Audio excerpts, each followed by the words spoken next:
Notre matinale se poursuit sur la Sen TV, première télé urbaine du Sénégal. Rebonjour à vous tous et bienvenue à ce journal. Et nous démarrons avec de la politique. Les renouvellements tant attendus à l'Assemblée nationale s'ouvrent ce mardi et l'opposition qui crée un front pour la régularité du processus électoral et déjà rejette Abdoulaye Daouda Diallo comme arbitre et exige la tenue des élections présidentielles en 2017. Retour sur leur point de presse d'hier avec Pape Charsila. L'objectif pour cette opposition est sans équivoque, unir ses forces face à Macky Sall et à ses alliés. Absolument. L'opposition réunit ses forces pour une meilleure prise en charge des préoccupations des Sénégalais. Premier acte, faire bloc à l'Assemblée nationale. Mettre toutes les forces dans le seul groupe de l'opposition pour peser. Nous avons, quand on a fini le décompte, entre 18 et 20 députés de partis de l'opposition. Ensuite, il faut régler les cas Daouda Diallo, Macky Sall. Comprenez le chef de l'État et son ministre de l'Intérieur. Le premier objectif, c'est une personnalité consensuelle. La place du ministre de l'Intérieur pour l'organisation de ces élections-là. Deux, le respect de la parole donnée.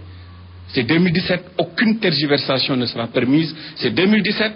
C'est 2017. PDS d'Abdoulaye Wade, AJ de Diop Decroix, Réumi d'Idrissa Seck, Bok Gis de Pape Diop, FSDBJ de Bamba Dièye, UCS de Abdoulaye Baldé, les partis prenants et les camarades de Oumar Sarr annoncent l'adhésion d'autres formations politiques et des membres de la société civile pour une alternative au régime de Macky Sall dès 2017. C'est la mise en minorité de Modou Diagne Fada ce mardi à l'Assemblée nationale. Oumar Sarr, coordonnateur du Parti démocratique sénégalais, en parle, précisant que sur les 12 députés du groupe, au moins les 9 sont fidèles au parti et non aux rénovateurs. Oumar Sarr, toujours avec Pape Charsila. Au niveau du groupe initial, qui avait le groupe du PDS, vous savez, il y avait 12 membres.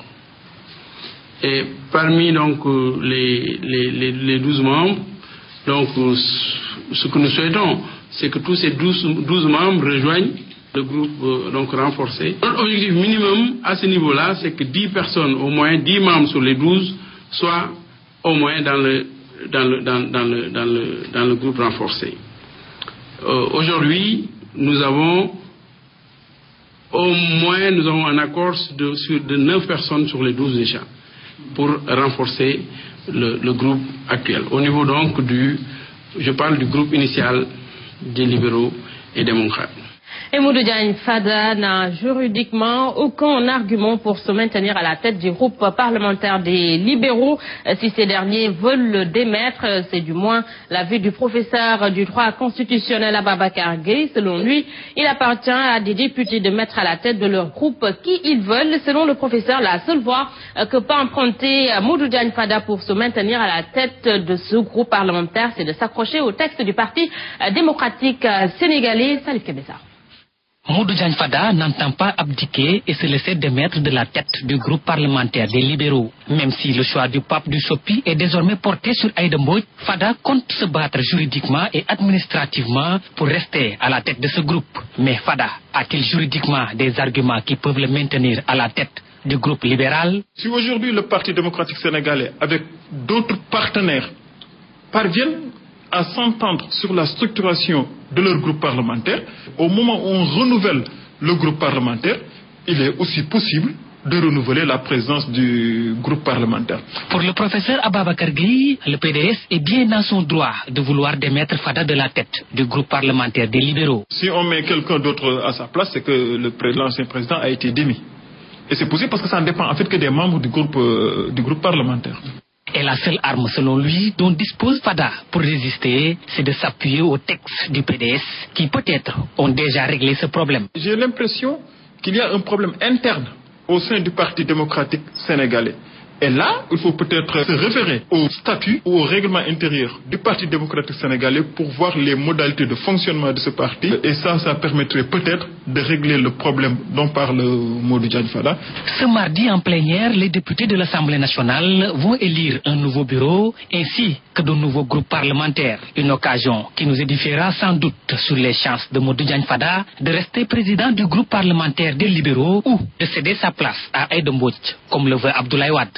De la politique, nous parlons éducation avec le syndicat national des inspecteurs de l'éducation qui alerte et exige le respect des protocoles signés par l'État en 2014 et les inspecteurs de l'éducation estiment que l'État est responsable des perturbations notées dans le système éducatif. Par ailleurs, ils disent être insatisfaits des engagements pris par le chef de l'État lors de leur rencontre de ce samedi.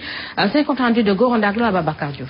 Respect des protocoles d'accord signés en 2014 par le gouvernement, c'est ce que réclame le syndicat national des inspecteurs de l'éducation qui pointe du doigt l'État du Sénégal. Pour ce qui concerne le protocole d'accord signé avec les inspecteurs depuis décembre 2014, sur les délais, il n'y a aucun respect. Sur les différents points, aucune disposition n'était pratiquement pas prise. C'est insatisfait que les inspecteurs de l'éducation sont sortis samedi dernier du déjeuner offert par le chef de l'État pour une année scolaire apaisée. Ce qui pouvait faire que nous soyons satisfaits de la rencontre avec les acteurs, ce serait que le président se prononce de façon très claire sur les revendications des inspecteurs, notamment sur le protocole d'accord du 30 décembre. Ubitaï Djangetay reste un slogan selon ces inspecteurs qui dénoncent les manquements notés dans certains établissements scolaires. Les budgets sont arrivés en retard au niveau des structures, des financements, des CAC, des PAC, et il y a également que les outils ne sont jamais stabilisés à temps. Ils ont mis également les structures déconcentrées dans disons, un carcan avec des activités programmées à l'emporte-pièce. Nous pensons qu'il faut corriger à ce niveau-là. En conférence de presse, le syndicat des inspecteurs de l'éducation invite le gouvernement à mettre en place le budget alloué aux écoles pour permettre aux élèves de faire une bonne année scolaire. Merci à vous et nous reparlons du pèlerinage à la Mecque 2015. Imam Ismail Adem, par ailleurs, président de la Ligue islamique mondiale, qui invite à une meilleure organisation du Hajj. Selon ce dernier, il faut s'y prendre très tôt et envoyer des missions de reconnaissance à la Mecque. Pour lui, cela va permettre d'éviter les nombreux manquements notés dans la gestion du pèlerinage en amont comme en aval. Il est ici avec Alassane Baldé.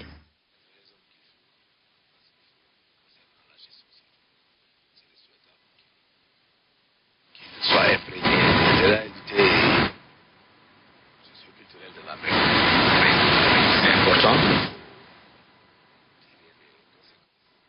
Et nous excusons pour la qualité sonore de cet élément. Certainement, c'est à suivre dans nos prochaines éditions. À Fatigue, dans la commune de Fimela, plus de 200 maisons ont été détruites par un vent violent noté ce week-end dans cette localité. Donc, le maire, dépassé par les événements, demande l'aide du gouvernement pour reloger les populations affectées par cette situation. Le maire Karim Sen, ici avec Pabdi. La culture urbaine et sa promotion, le rappeur Simon Kouka présente un réseau national qui regroupe les acteurs de ces cultures des villes. Beaucoup de gens se plaignent qu'ils ne voient pas leurs artistes. Ils ne les voient qu'à la télé. Aujourd'hui, quand on a créé ce réseau, l'idée c'était d'offrir une plateforme pour permettre justement la diffusion de ces CD, pour permettre justement que certaines régions puissent avoir accès à ces artistes, qu'on puisse leur amener à travers des festivals, mais surtout la formation. Il est prévu un festival de janvier à décembre dans l'agenda culturel pour vulgariser les réseaux. Le but, c'est qu'en janvier, on dise il y aura le festival de Ziguinchor et de Sédhiou. En février, il y aura Kolda et Tamba. Après, on va faire Kédougou en mars. En avril, on va faire Kaolack, Diourbel, Kaffrine. Ce que ça va permettre, c'est que les acteurs, les artistes, b-boys, les breakers, les danseurs, les graffeurs, les artistes hip-hop, puissent avoir un calendrier culture urbaine. Une initiative de Simon appréciée positivement par les acteurs culturels, comme Birahim Kaye, venu de Diourbel. On avait constaté la difficulté que les artistes rencontrent après la sortie de leurs albums.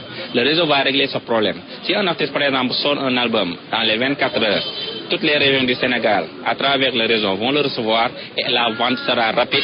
Et l'artiste, de un, va rentrer dans ses fonds. Ça va régler aussi le problème des producteurs qui fuient la production. Le but final, c'est créer une économie culturelle à travers les réseaux et ses activités. Voilà, donc Aminata Dramé, là, c'était la culture urbaine avec Simon de Bisbikland du mouvement Yanamar qui met sur pied un réseau national avec objectif de créer une industrie et une véritable économie culturelle. Là, donc, c'était sa conférence de presse d'hier. À présent, nous parlons de l'actualité internationale. 2 jours après le terrible attentat qui a secoué Ankara, la capitale, un dernier bilan fait état d'au moins 97 morts et 507 blessés. 65 sont toujours dans un état grave. D'après le gouvernement turc, cette attaque, la plus meurtrière de l'histoire turque, a été probablement été menée par des djihadistes de l'organisation de l'État islamique. Il a donc déclaré l'instauration de 3 jours de deuil national, deuil qui débute donc ce lundi, qui a débuté hier. Et les funérailles des victimes ont viré en manifestation et dans tout le pays, les habitants se sont rassemblés en signe de tristesse mais aussi de colère contre le président turc Recep Tayyip Erdogan, accusé d'attiser les tensions.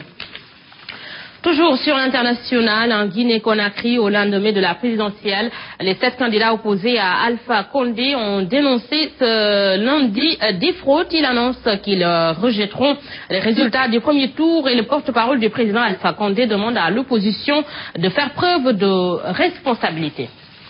Voilà, donc mesdames et messieurs, c'est ici que se referme ce journal. À vous tous, merci d'avoir suivi. Merci à toute l'équipe technique et l'équipe rédactionnelle qui ont participé à la réalisation. L'info continue sur la première télé urbaine du Sénégal, 7h30. Mambé Ndiaye, Ahmed Aidara vous retrouve pour la revue des titres en Wolof, 7h45. C'est le journal. Quant à moi, je vous retrouve à 13h pour le flash d'information et tout de suite place à Senko.